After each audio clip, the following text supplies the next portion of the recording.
dengan CC rendah melaju tenang di jalan tol Padang Bangkinang. Kecepatannya 80 km per jam, kadang 100 km per jam. Pengemudinya seorang pengusaha muda asal Payakumbuh yang kemarin mengurus bisnisnya ke Padang. Sekejap saja ia sudah sampai di Padang Panjang. Tak lama akan tiba di Payakumbuh.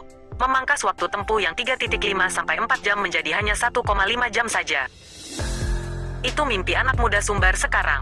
Barangkali mimpi banyak orang, tapi belum jadi kenyataan. Banyak benar liukannya, akan saja.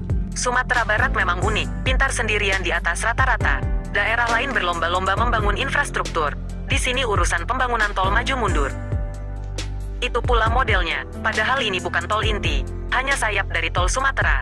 Tol dihambat sebahagian orang, di tengah kesadaran kolektif akan pentingnya infrastruktur. Kadang kita mesti sabar, namun tak berarti lemah apalagi mundur. Infrastruktur jalan merupakan hal penting dalam mobilitas orang dan barang.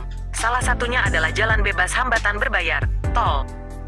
Sejak groundbreaking tol diresmikan Presiden Widodo tanggal 9 Februari tahun 2018 lampau untuk seksi Padang, sampai kini jalur tol Pekanbaru Padang sepanjang 254 km tersebut tak siap-siap juga. Masalahnya, apalagi kalau bukan lahan, paling anyar itu.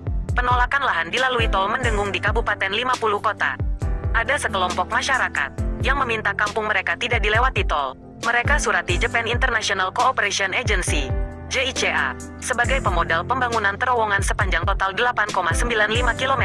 Adalah lazim rakyat terkejut atas rencana proyek itu. Apalagi disebut ganti ruginya kecil. Padahal jika ditanya pada penerima di Padang Pariaman, justru sangat membesarkan hati penerima. Adalah wajar ada gugatan sosial, yang semua orang sudah oke, dia sendirian bersikeras. Sendiri dalam keramaian, hirup dalam keheningan, heboh. Pemerintah jangan lambok tak berketentuan saja, seolah tak ada kejadian. Kalau tak pandai, upahkan hehe. Jika misi pemerintah tidak jalan dan rakyat tidak puas maka pemerintahlah yang lemah. Untuk kasus jalan tol ini, tol Pekanbaru Padang, dibangun di 6 seksi, masing-masing Padang Sicincin 28 km.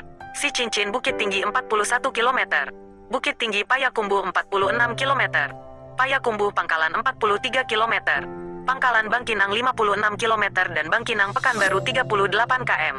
Akhir tahun ini, ditargetkan pembangunan tol sudah tuntas sampai ke Pangkalan Oto Baru Simalanggang, Gurun, Lubuak Batingkok dan Taeh Baruah.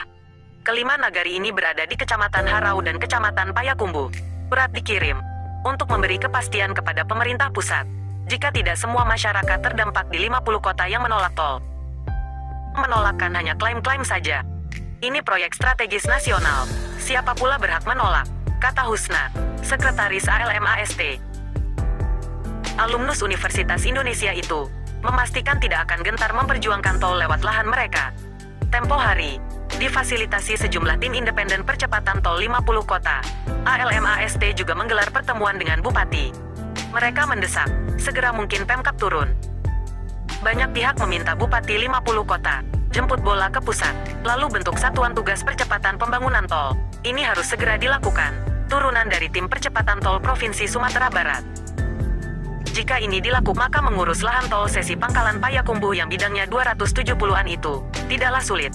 Tapi, tak kunjung jadi. Akan saja, bukankah negara tidak boleh kalah atas klaim sebuah kelompok? Padahal, andai sesi tol Pangkalan Payakumbuh yang memiliki panjang 43 km ini jadi, ke Riau tidaklah jauh. Dekat, ngopi pagi di Pekanbaru. Baliknya makan siang di situ Juah. Pangek Cubadak yang enak itu.